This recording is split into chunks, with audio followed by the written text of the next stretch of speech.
with the youngest, most daring, intrepid, gutsy, fearless host on the planet. Get ready for Jake's Takes. Here's Jake. Welcome back!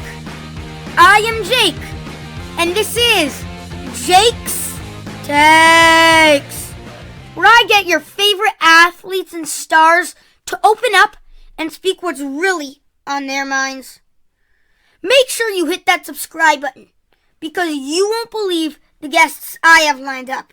Today's guest is a former NHL team president, general manager, and head coach. He started coaching at the University of New Brunswick, followed by assistant coach positions with the St. Louis Blues and the Washington Capitals in the NHL. He went on to serve as head coach for the Florida Panthers, leading the Panthers to the playoff runs in both 95 and 96 seasons. And of course, he led the Panthers to the Stanley Cup Finals in the 1996 season in their miraculous playoff run.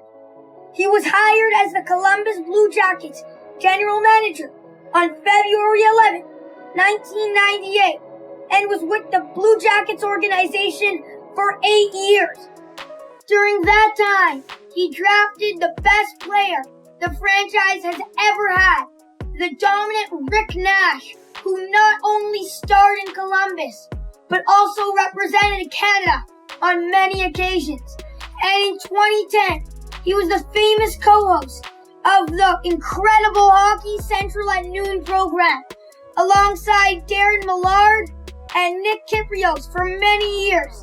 It's my absolute honor to welcome to Jake's Takes the most handsome, well-groomed man my show has ever seen, the one, the only, Doug MacLean.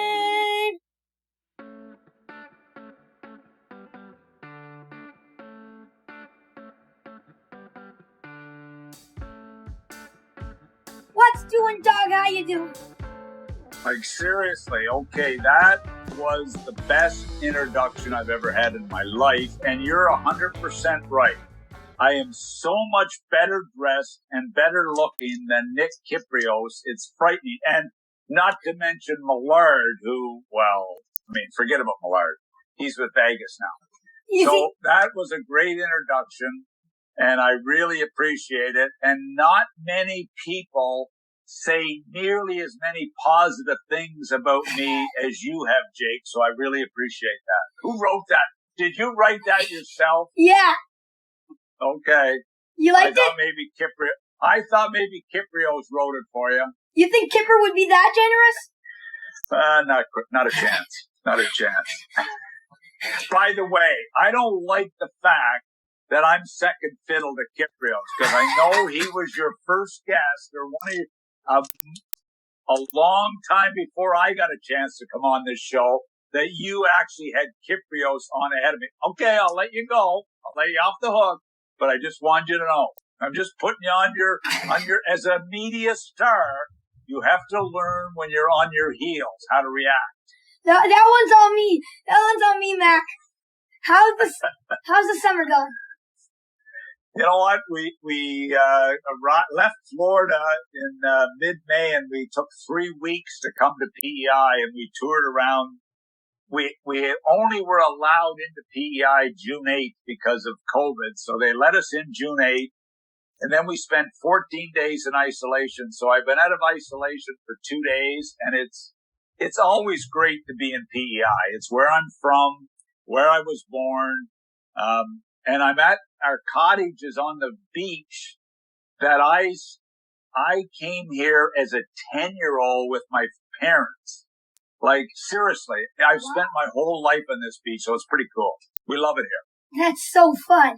So, Mac, By the way, Mac, we're getting so close to the Stanley Cup Finals. Something you're not strange to since you coached the Florida Panthers all the way to the finals. Looking at the playoffs as a whole, what's been the biggest surprise from these playoffs so far? You know, that's a great question. And you know what? First of all, you're from Toronto, I suspect, right? Are you from Toronto or New York? Leafs are letting me down. I'm from Toronto. So, like, what about the Leafs? We all questioned whether the Leafs would be playoff ready. So the Leafs are a big surprise that they got punted out of the playoffs. The bigger surprise is Montreal Canadiens and Carey Price. We said going into the playoffs, Kipper and I, that Carey Price owed the Montreal Canadiens because he's not been very good for a couple of years, and he's making $10 million a year. What has shocked me about Montreal is how well they've played. Yeah, they beat the Leafs, which was tough. The Leafs should never have lost that, but to demolish Winnipeg for fun, 4 straight, and to go against maybe the best team in the NHL and really are playing great. I'm shocked by the Montreal Canadiens. I really am. For me, obviously, aside from the Habs, what surprises me is Colorado exiting so fast. I mean, they just hammered St. Louis. In 4 games, They eliminated them. They come against Vegas, and they take a convincing 2-0 lead. I thought it would be over in 5. I was going nuts at my friend who's a Vegas fan. And then because he was always like, oh, Leafs got out in 7, Leafs got out in 7. I was like, oh yeah, now Vegas is gonna get out soon. And then Vegas just comes back and hits them with 4 straight wins. And everything just unraveled for Colorado. I just wasn't expecting that. I'm a little surprised. I picked Colorado Tampa as my Stanley Cup final this year. And to watch Colorado, and let's be fair, you Leaf fans have had experience with this. Kadri let Colorado Avalanche are not strong down the middle. Nathan McKinnon, and then there's a major drop-off. With Kadri getting suspended, it really hurt them big time. Kadri would have been good against Vegas, very important against Vegas. When they lost him, it was a big loss. And you know what? I'm with you. I was shocked. I still thought they would win without Kadri. But listen, they were tied with Vegas for the President's Trophy all year. They were equal teams. Fleury stood on his head. Leonard Leonard come in and bomb, but Fleury took over and was terrific. All the big guys on Vegas played great. I was surprised, but it's hard for me, it was really hard to pick a winner between Colorado and Vegas. 2 very good teams that had amazing regular seasons, tied really for the President's Trophy, both of them. But Vegas, I thought they'd be better in the finals. Oh my God, are they bad? I can't figure this one out. So I heard you actually mentioned Kadri just now, and I saw on Twitter someone wrote, Kadri getting a first round suspension to open up the playoffs is basically the NHL equivalent to lighting the torch to start the Olympics. What?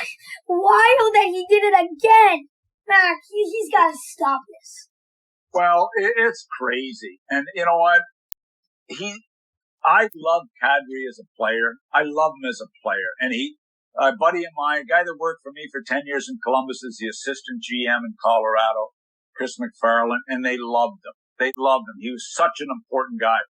But you cannot cross the line. And in today's game, when you cross the line, which a lot of guys have done, and they paid a big price for it, because Kadri had the original suspension against the Bruins with the Leafs, they were going to whack him.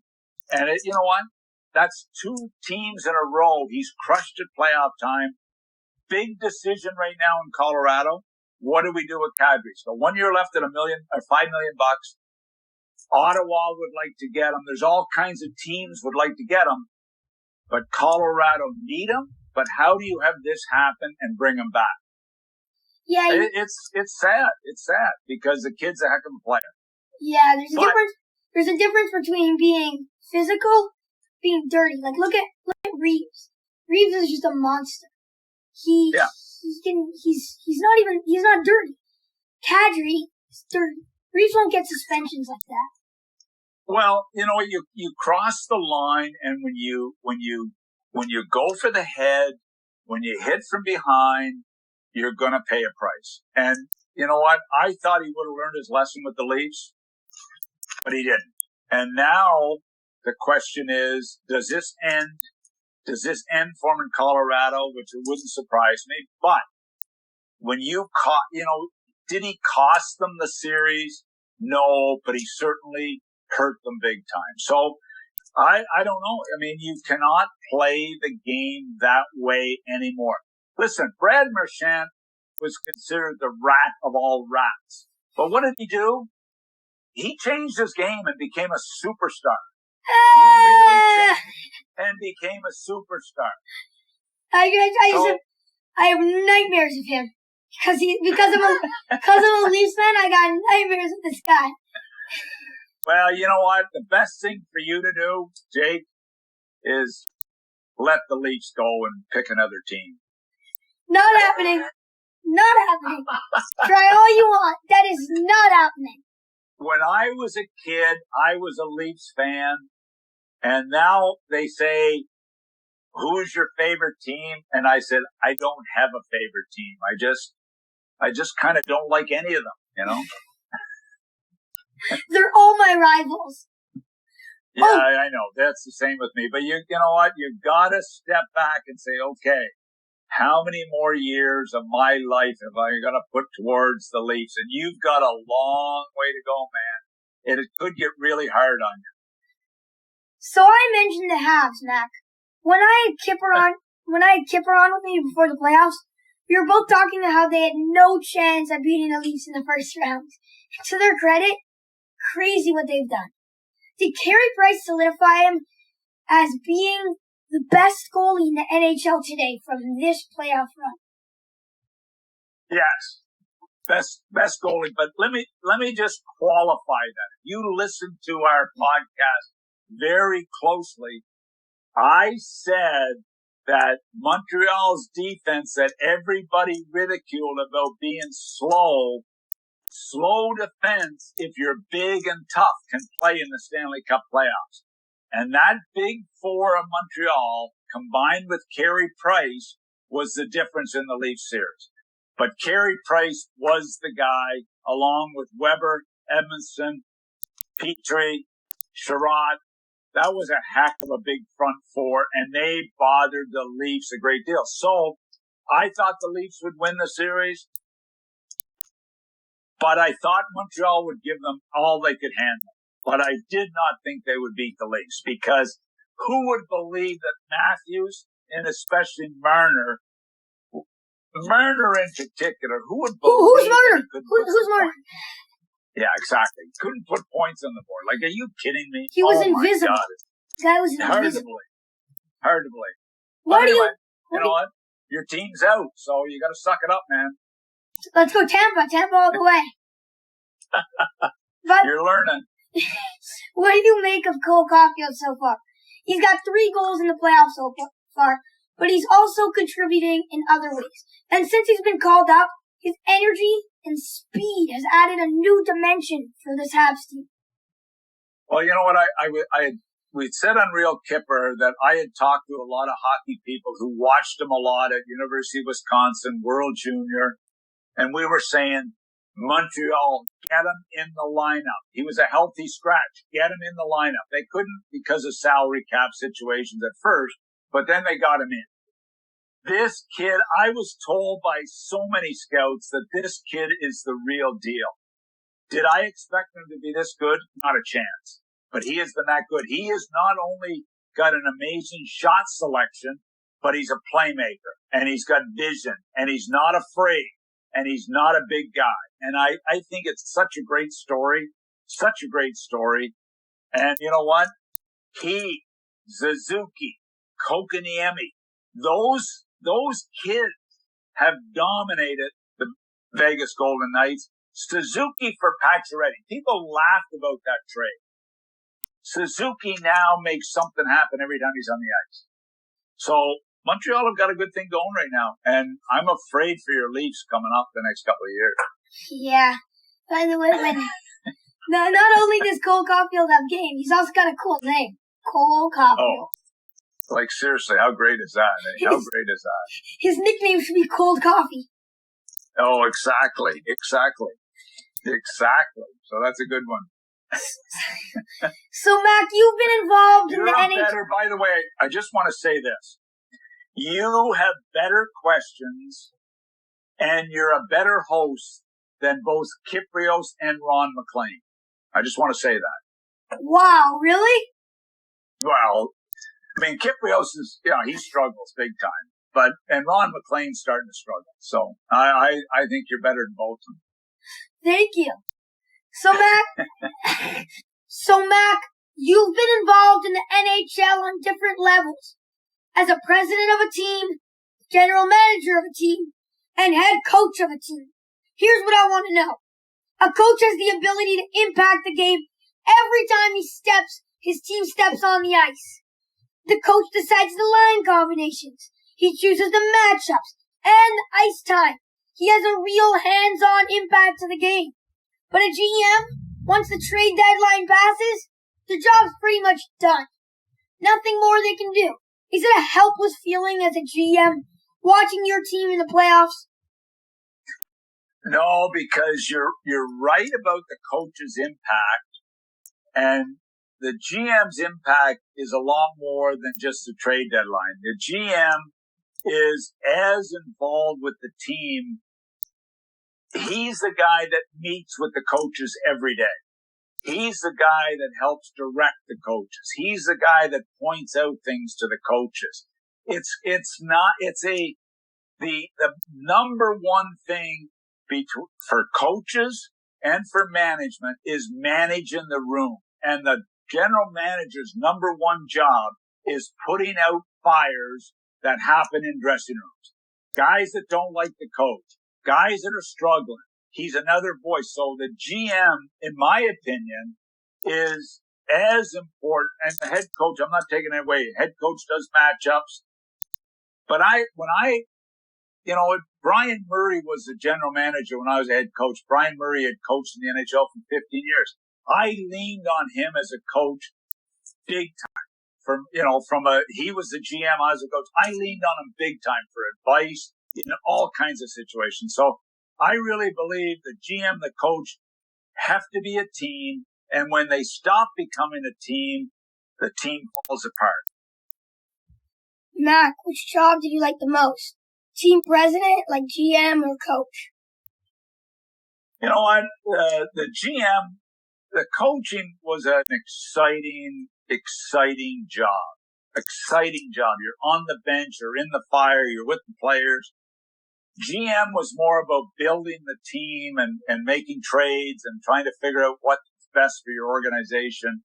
The president was overseeing the entire thing, the coach, the GM, the business side, everything.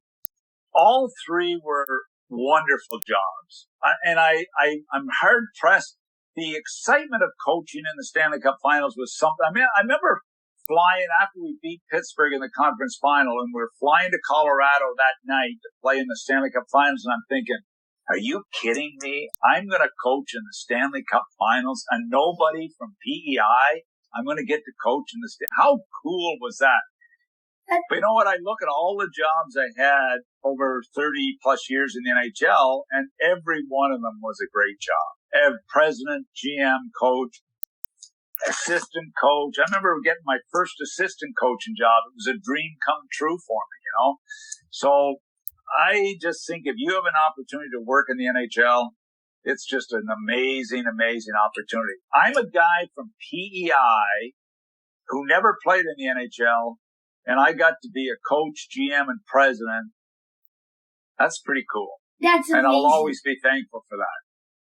Okay, Mac, I know you're pumped, because right now on Jake's Takes, it's game time. I'll ask you a bunch of short questions, and you answer them as quick as you can. Hope you're ready, Mac, because these won't be the easy softballs that Kipper serves you up with. So buckle up, Mac. Here we go. I'm ready.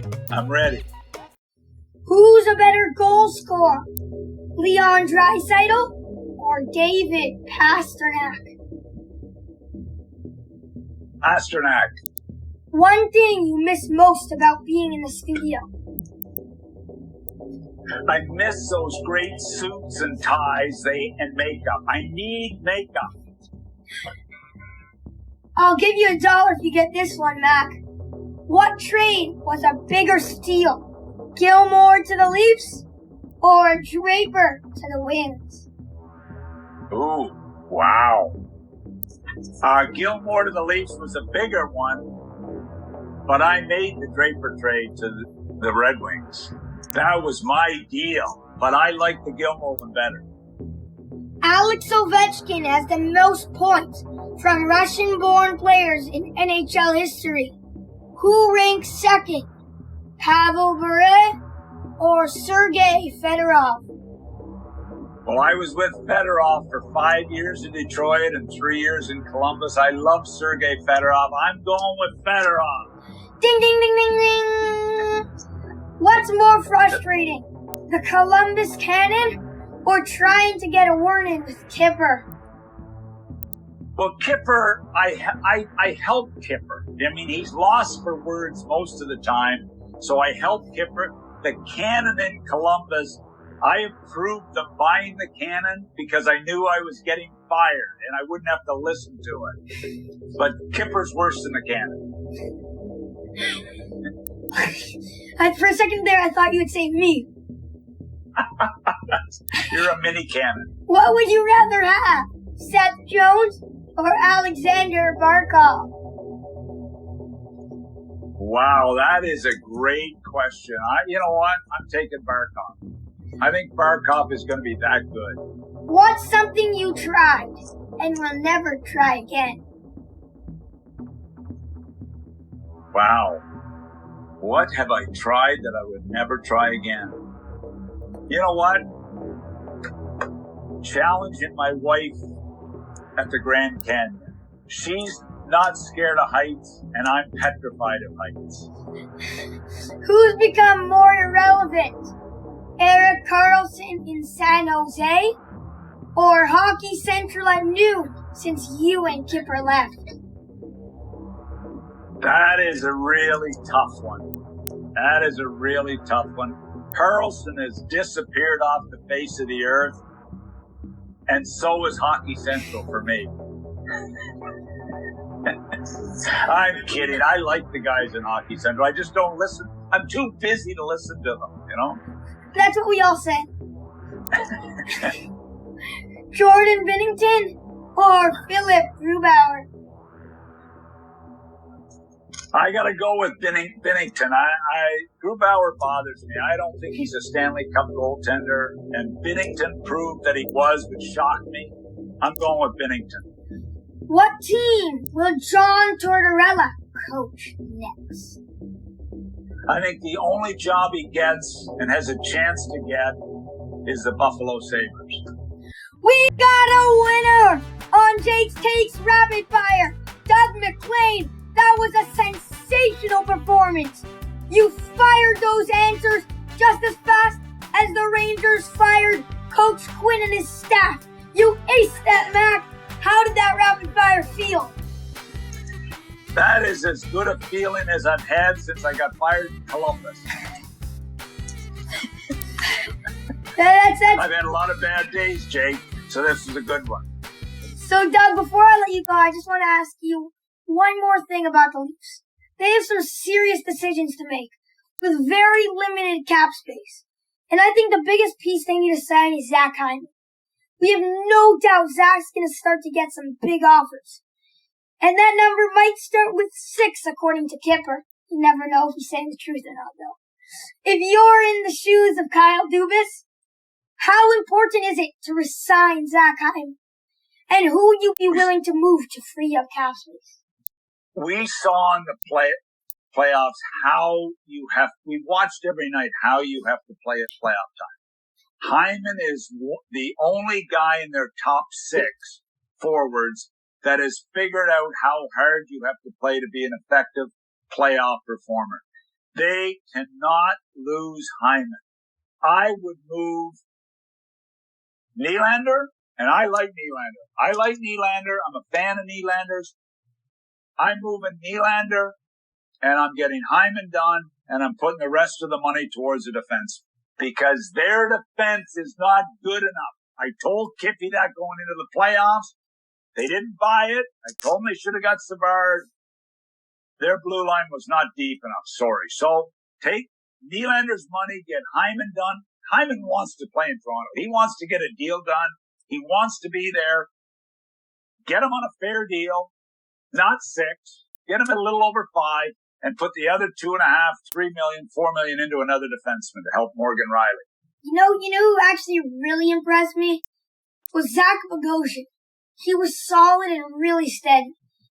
Look, I think he's a quality guy. I think he's a leader. I think he was a good fit for the Leafs. And I really believe that Bogosian would come back for $1 million because I think he wants to be in Toronto, and I think they can get him done. But for me, Zach Bogosian is only a 5'6" guy, no higher. But an important 5'6" guy, and I think the Leafs can get him done for $1 million. I really believe that. Mac, now I know why you and Kipper get along so well. Because you're both just fantastic people. Thank you so much for joining me today. You know, I actually tried to get Kipper to make a surprise appearance and join us, but he says he had some other commitment. Guessing that means he just needed a break from you. Kipper can't keep up with me, Jake. He would try, but he can't keep up. He doesn't have the vocabulary to keep up with me. Enjoy the rest of the playoffs, Mac. And thanks for having me on, man. I really appreciate it.